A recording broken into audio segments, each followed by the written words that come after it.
অনেক বহুকাল বছর ধরে দুর্নীতির দরাছোঁয়ার বাহিরে ছিল, কিন্তু গত 17 বছর ফ্যাসিস্ট আমলে বিভিন্ন রদবদল হয়েছে। তাছাড়াও গত ইউনূস সরকারের আমলেও বেশ কিছু দুর্নীতির আলামত আমরা কিন্তু সেখানে দেখতে পেরেছি। আপনারা জেনে থাকবেন, এই ফারুক আসেফ ডিজি মহোদয় যিনি গত সরকারের আমলে এই পিআইবিতে নিয়োগপ্রাপ্ত হয়েছিলেন, তার নিয়োগের পর থেকেই পিআইবিতে ঘটে গিয়েছে বিশাল দুর্নীতি।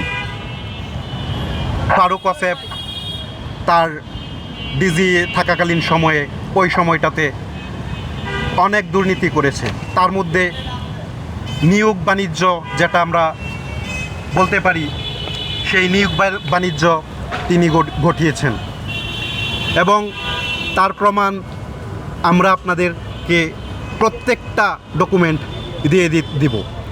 আমাদের প্লেকার্ডে কিছু ডকুমেন্টের ছবি আমরা রাখার চেষ্টা করেছি। তাছাড়াও আমাদের যাবতীয় ডকুমেন্ট আপনাদের হাতে তুলে দেব। শুধু ফারুক আসেফ সেই নিয়োগ বাণিজ্যেতেই ক্ষান্ত হননি, তিনি বিভিন্ন অনুষ্ঠানের নামে অনেক অর্থ কামিয়ে নিয়েছেন। হ্যাঁ, এখন বলতে পারেন প্রোগ্রামের নামে কিভাবে সেটা কামাই করা যায়।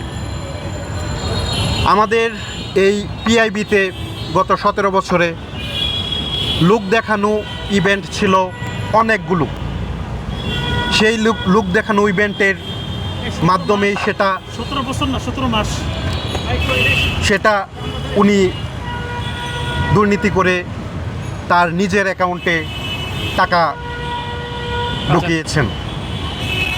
শুধু তার অ্যাকাউন্টেই না, তার আত্মীয় স্বজনের অনেকের অ্যাকাউন্টেই সেই টাকা দৌড়িয়েছেন।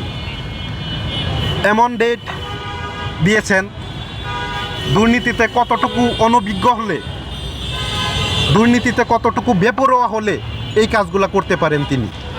যে ইভেন্টের ডেটে কোনো ইভেন্ট তো হয়ই নাই, বরং এই ডেটে অনেক সময় মানে পিআইবিতে কোনো ছোটোখাটো প্রোগ্রামও হয় নাই।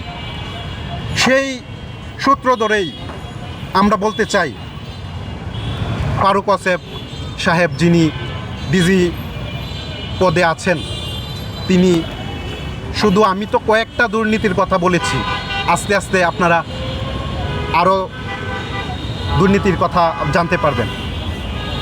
আমরা চাই দ্রুতই সচেতন নাগরিক এবং সচেতন জনগণ হিসেবে চাই এই সাংবাদিকদের একটি স্বায়ত্তশাসিত প্রতিষ্ঠান পিআইবি, সেটি যেন পূর্ণরূপে দুর্নীতির বাহিরে এসে তারা স্বতন্ত্রভাবে যেন কাজ করতে পারে।